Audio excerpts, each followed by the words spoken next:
What up? What up? Once again, welcome to UST Podcast Station with Alex Yemeck. Our show is called Bold. And today, I like to say I'm very, very excited because today we're bold enough to speak to a veteran. Wow, this is just amazing because it's the first experience for me, so I love it. I'd just like to introduce my guest today is Luis Varela. Welcome. Yes. Thank you very much, Alex. I appreciate it. It's an honor to be on this. All right. No, thank you very much for being on UST. Our show is called Bold, like I say, because we feel like we're very bold here at UST. And like I was saying just now, for me is really exciting because I've never really had to speak to a veteran before. Oh, right. Really? And before the show, I was talking to Darnell and I was talking about how I always ask these questions. So, we have some really good questions here for you to set. And I just want to say, you came here before and you did an undergrad, right, in computer science. Yes, that's correct. Yeah. Right. And now you're coming back for a master's. Absolutely. All right. Tell us a little bit about yourself and you coming back here, kind of, let us know exactly how that decision came about. Yeah. Oh, okay. Yeah, gladly. So I guess my story, and it goes a little bit more into why I even chose UST to begin with. Mm-hmm. University of St. Thomas, if it wasn't for that, I would not be here. And wow. People are like, can you explain a little bit more about that? Well, back in the 70s, my parents met here. They were students, and they met actually at Welder Hall, I think in 1972. So they met, started dating, of course, then graduated and went on. And then, of course, they got married, and then here I am. That's right. I don't know. I'm trying to remember what the rating of this podcast is to make sure No. You're all good. You're all good. So it's kind of like you're basically got contaminated with the family thing. You're kind of following through. No, it's a beautiful thing. Yeah, and I was the oldest of four children with my parents as far as that. So as the oldest, I didn't do the traditional college route. I went, started dabbling into after high school. I went to community college and became a paramedic and started working there, and then joined the Army. Was not expecting to join the Army, but it just happened. And but I fell in love with it, and I did about 12 years in the Army, and before I got out. And then by that time, I have two younger sisters and a younger brother. They've already at that time came through University of St. Thomas. And graduated, some of them with their graduate degrees, and one of them, most recently, my youngest sister, graduated with her master's as well, in addition. So she also went through the undergrad here as well as her master's, and had the honor and privilege of graduating, walking the stage with my undergrad with her, getting her master's. Wow. So UST is definitely integral and part of our family and upbringing.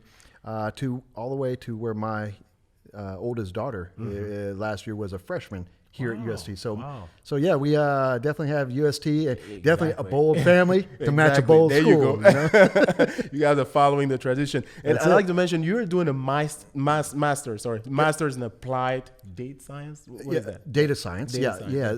So it's pretty interesting. So we hear about computer science, and computer science is more the theory and the application of writing computer code and software and writing algorithms and so forth. And it's good, and it's been around since the 70s as far as the various programs that have evolved over time.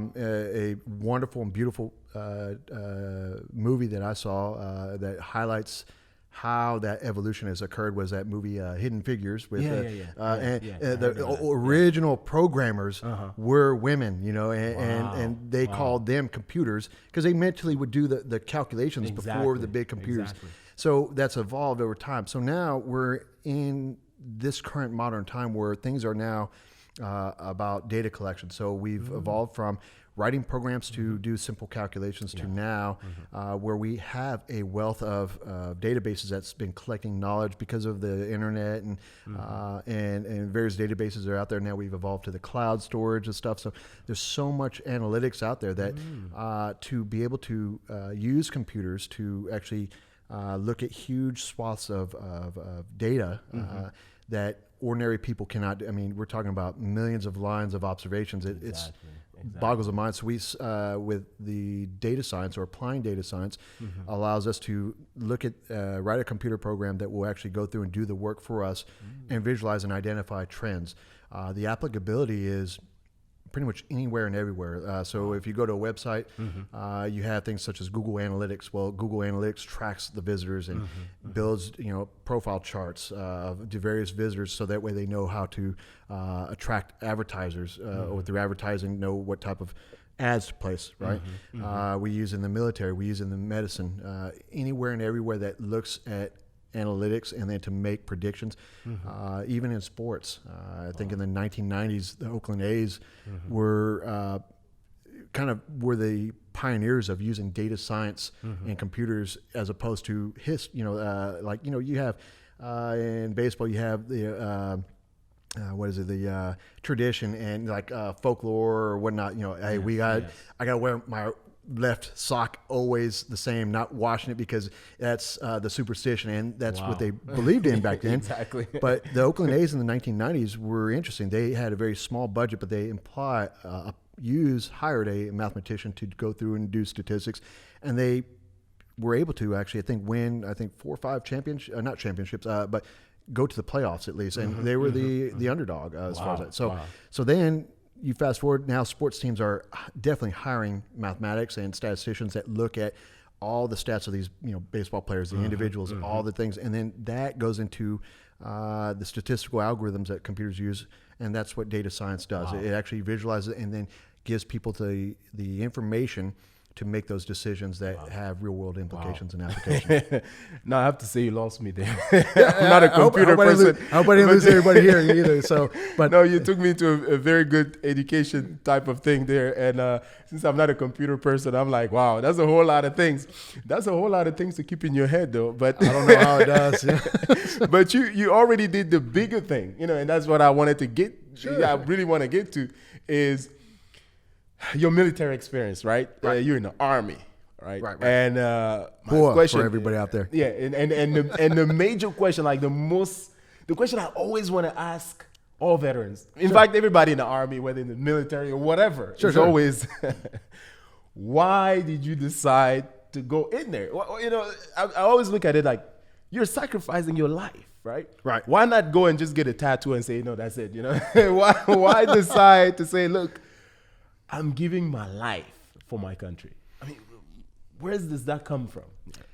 No, and it's a fair question. And I can tell you that you ask 10 different veterans, you'll probably get 10 different personal answers, aside from the overall generic answer that you see. And very valid and real answer is to serve my country and so forth. But so again, the general answer is, to serve my country. I was raised in a family that it was very close to our faith. I was born and raised Catholic. And part of our faith is to be a service to others, and to humble ourselves. So with that, it was only natural for me to go and also continue my service. I was already a paramedic and working for the 911 systems out there, and to continue that service. Now, on the personal side, it was one of those things that you can't make up almost. So at the time I was dating my wife back then. She was my girlfriend, and not to be too personal, but again, this is a personal reason.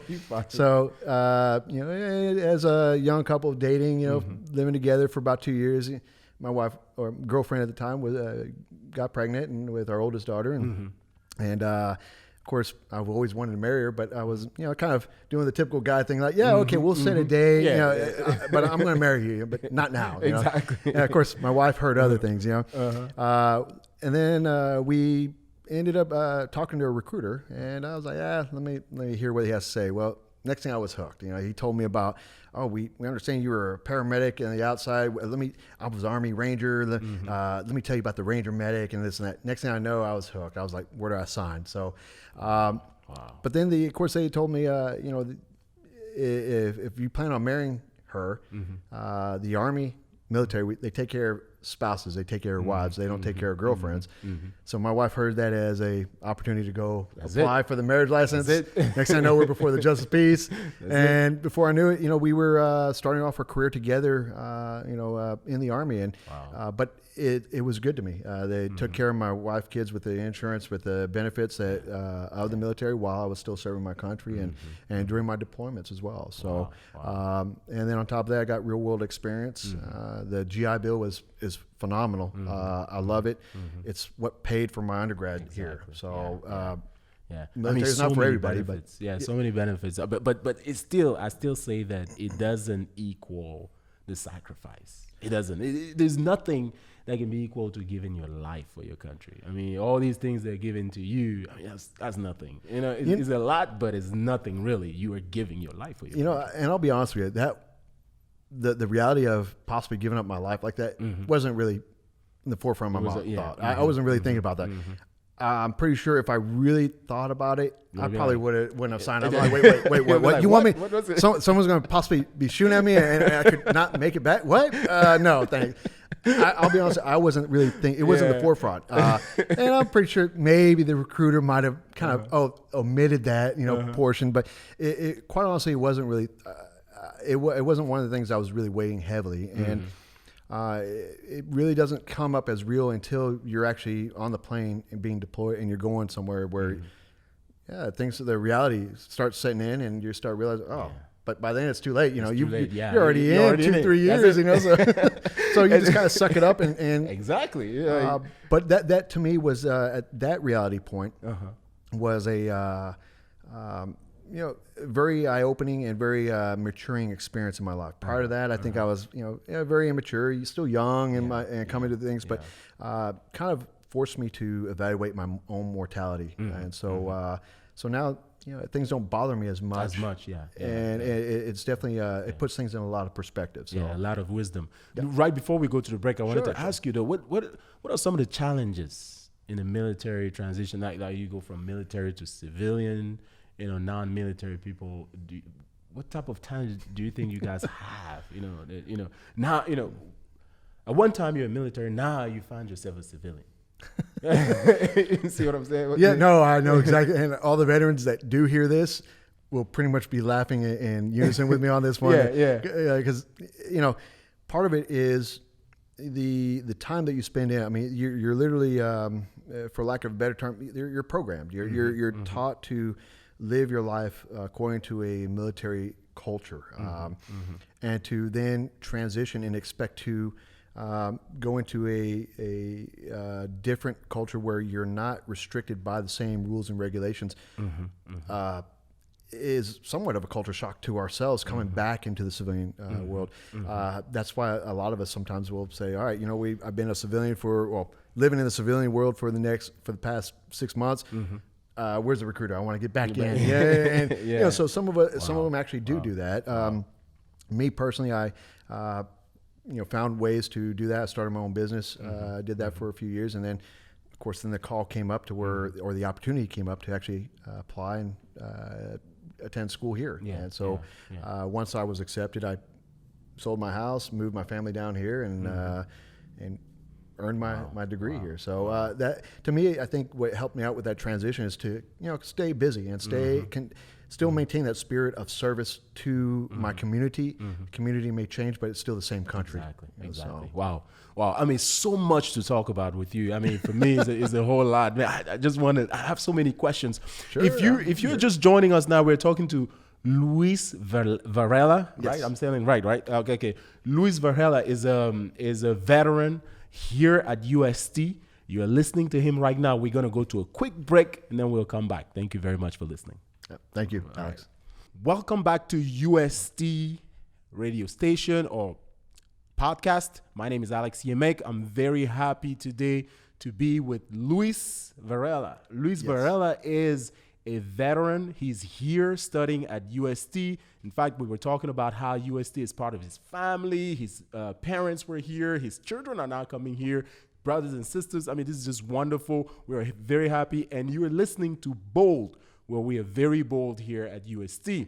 Now, Luis, we were talking about, right before we left, we talked about the challenges that military may have transitioning between all of that service and all these actions. I like it. I like to call it, and then coming back to civilian life, right? Right. And as we will be talking about, we have some questions where we'll talk about your school and stuff. I kind of wanted to finish with your experience as a military, right? I wanted to ask you, so I know that you talked about how you signed in with your wife was there and you guys got married. I mean, how did your wife feel about all of that? I mean, you were overseas, you went overseas. During the break, you talked to us about how you went to Iraq. And I know that, okay, your wife was all comfortable with the marriage thing and all that, but just, did you guys ever have that conversation where you were talking about do you think she felt when you were out there? You were out there giving your life for your country. Yeah, not so much initially. Yeah, we. It's not always an easy topic to talk about mortality, your own mortality, especially. It's something I think. I have no problem talking about it, but I think it kind of bothers my wife a little bit here. Kind of talking about what if something happens to me and I don't come home, exactly. and it's something that she doesn't really like to think about. However, nowadays and even towards the end of my career, it was something we had been able to discuss a little bit more further, as we both grew and matured in our lives. But it wasn't easy as far as that. But when the times when I was away, my wife, God bless her, she's a saint. She was always praying for me, as well as all my family, my parents as well. But I think mainly it's their prayers is what kept me going. To be honest with you, it just but I can tell you it was definitely a challenge for them. Every time I leave, I think when I was in Iraq, or anywhere in the Middle East, or even I lived about 18 months in Korea, in South Korea as well, without my family, and that was challenging as well. So yeah, I can tell that it wasn't easy for them, but I think great support. Definitely great support. Yeah. Wow. I mean, I talk because I try to imagine putting myself in your position, right? I put myself in a position where you are out there, and I remember those days because at the time I can't forget it because I was working for government at the time, but I remember what Iraq was. It was a thing where people were in the front line fighting. You had people coming back. We remember the death and all of that stuff. Right. And you can just think of your family sitting at home and thinking, how's Luis? Right. Am I going to be the next one to knock on the door and to say, hey, look, and things like that. And I was just thinking about that. And I say, and even you, when you were there, I know that you were there with your family. And when you are there, I know that, things are probably different. Right. But how did you think about your wife, with yourself, your family, like your kids? Right. How did you, how was it for you? Was there any moment where you were kind of thinking about them and be like, oh my God, I want to live for them, or if I die, hey, I want it to be this way, Right. No, actually, it was always thinking about my wife and kids every day, especially when like you brought up Iraq. So I was there in January. January, I think 2003. We were in Kuwait, and then once the war kicked off in Iraq, we went in March of 2003. And I was attached to a Marine unit as an Army combat medic. I don't know really how that happened, but every day, I definitely thought of them, and that's what kept me going. There's one of the I remember vividly. There was one of the supervisor, I think our first sergeant or command sergeant major, that came up and pulled me aside and said, "Okay, since you're going to the Marines, I want you to go ahead and write one of those letters home." Wow. To your loved one, your wife, spouse, whatever, whoever you want, how many you want, and write that letter as far as in case something happens to me and I'm not coming home later.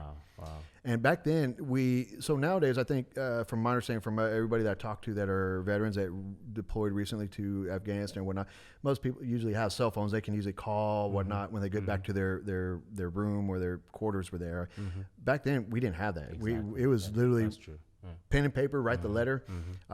3 weeks later, they would get the letter. My family would.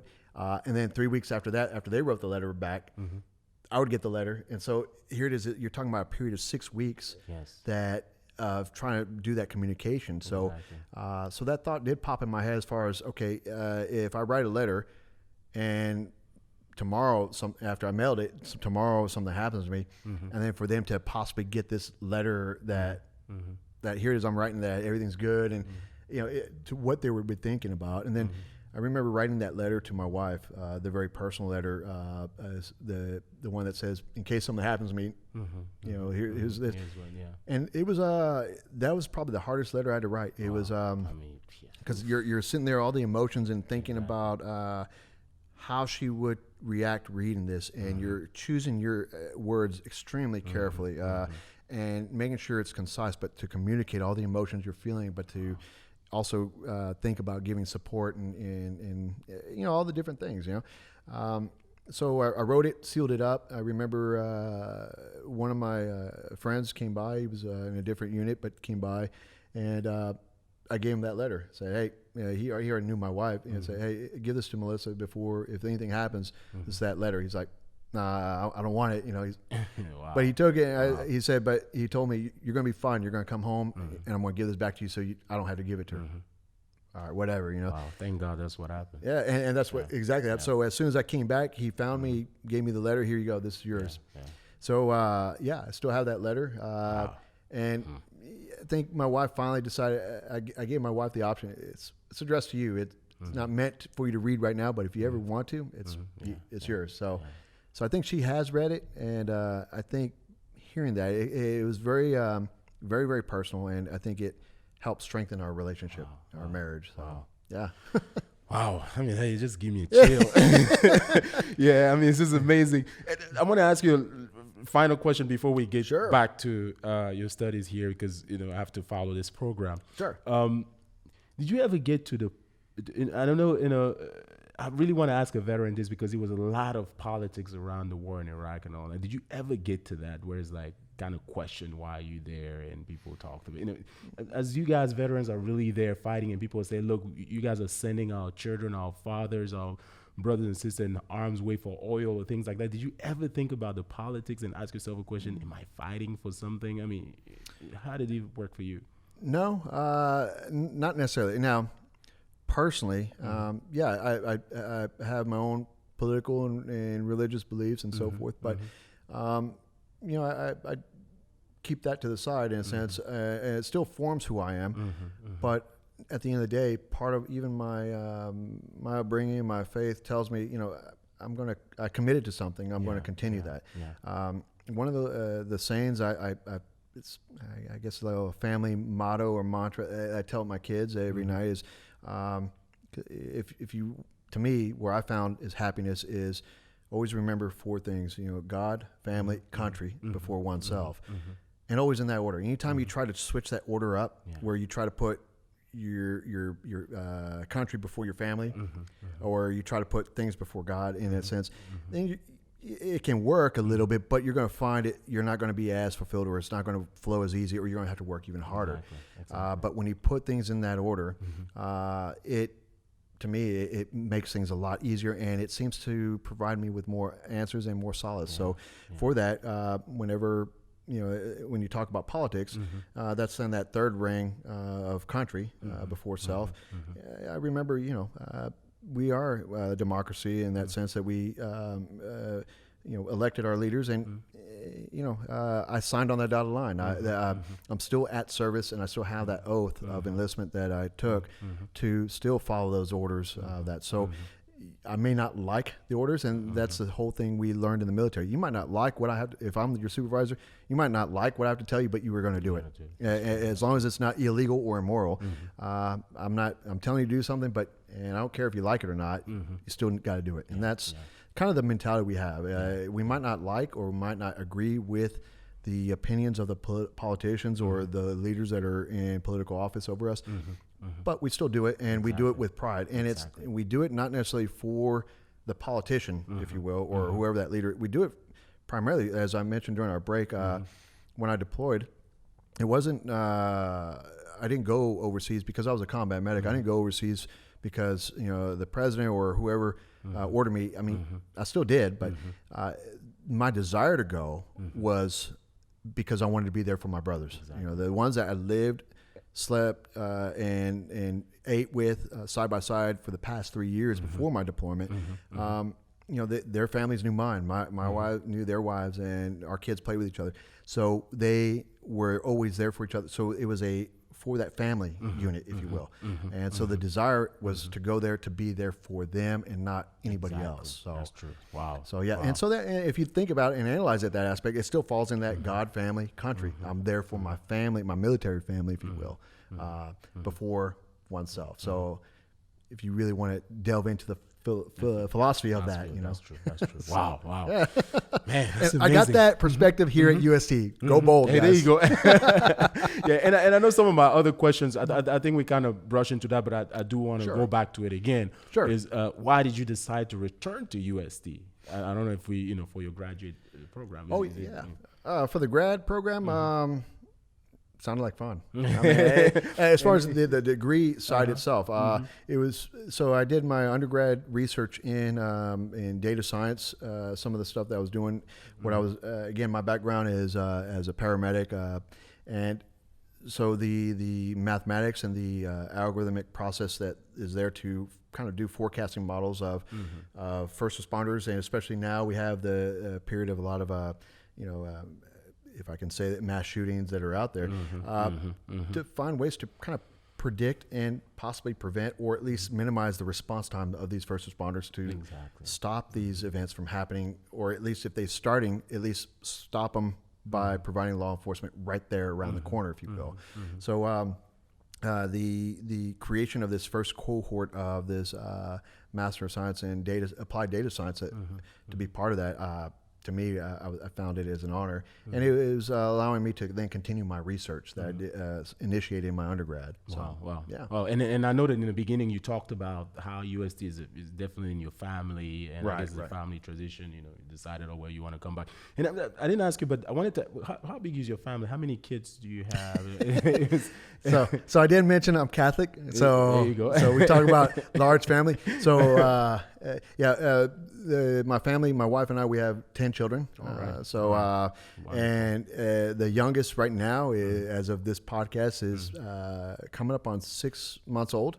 So we have a newborn. And then my oldest is actually 23. Yeah. He is also currently in the Marine Corps. He enlisted. So he's stationed in Okinawa right now. And very proud of him. And then of course, my oldest daughter is second year at UST as far as that. So she's working towards her degree and everything. And then, of course, all in between. Yeah, one of the reasons why I wanted to ask you is that I wanted to see if your children were kind of following toward your experience, right? That's why I was asking you, because I know that you're a veteran. I wanted to know if there are some of your children who kind of have this in mind to say, hey, I want to be like Daddy. I want to be a soldier, either go to the Army or one of the branches. Some of them, like my oldest, he definitely wanted to join the Marine Corps. That was his dream. And I support him on that, and he's as long as he's happy. To me, again, going that same motto that we have, or as far as God, family, country, before oneself, is something that's integral that I've stressed to them from the very beginning when their upbringing. So I know some of my kids have expressed an interest in going in and serving their country in that same capacity, which I'm all for. By the same time, also let them know that the value of an education cannot be overlooked either. So, but at the same time, some of the kids that choose they don't want to go in the military, that's fine by me too as well. The military is not for everybody, but for those that do, my hat's off to everybody that decides to serve. And so, yeah. Yeah. No, I mean, I know we're kind of getting to the end of the show, and I wanted to kind of conclude with something, because a lot of times we talk about military people, veterans, and all of that, and you brushed on how you came in to be a military, but a lot of time we don't look at, and you talked about it, that you don't see the sacrifice that you're really making, and I really kind of wanted to, for us to kind of conclude into that, to make people understand. Look, when you hear that people like you are going into military and all these branches of serving your country, technically what you're doing is saying, look, I am going to die. I am accepting to give my life. I may not come back. Right. Right. And that's why I was asking you about your wife, because I'm saying to myself, are you guys, realizing the sacrifices that is there? And when I talked, I talked about me being on a plane, traveling a lot, and having veterans come in and people applauding and all of that stuff. When you really sit down and think about it, you really see that, look, these people are making a huge sacrifice. Right. I mean, they're saying, look, I am willing. I'm giving my life. Right. I'm giving life. There's a possibility that I'm not going to come back. Right. Right. And I really want people to kind of think about this. This is not a joke, right? And people who are, even if you go in there and not thinking about it at the time, just to be courageous enough to know that there is a possibility that I will be going to war, right, and may not come back is huge. Oh yeah, it's very I agree. Big. And that's why I'm really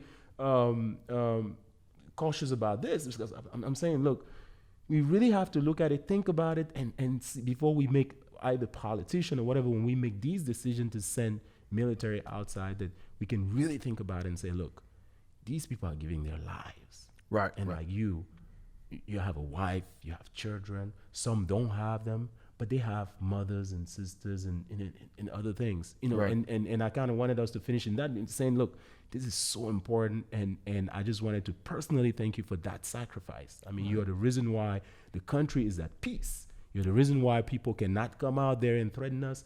And this is really an honor for me to sit down with you and say, you know what? Thank you so much for giving your life for me, my children, the generation that will come, and all of us in this country. I mean, this is really amazing, really amazing. And I thank you so much for being here. Thank you so much for coming back to UST. We like bold people like you. And thank you so much to your wife for the sacrifice that she made, and all your children as well. We wish them well. We wish well to your children who want to go to the military. We really hope that things go well for them. Thank you very much, and thank you for your support. No problem. That's one thing I like to, a lot of people will come up and say, thank you for your service, and sometimes it's, other veterans I run across, it's like we don't know what to say in response. So, for me, to veterans, the simple thanking others for their support of us, it means a lot. So, and it really does. Yeah. So thank you for support. Thank you for your family support of all veterans as well. And so thank you so much, Luis. Wow. I'm really excited. This is one of my best shows. I'm sitting with a veteran. Thank you so much for all of you who are listening to us. We are here in Bold at UST. We were talking to Luis Varela, who is a veteran and a student here. Thank you so much, Luis, for coming. Thank you for listening to us. We'll see you next time.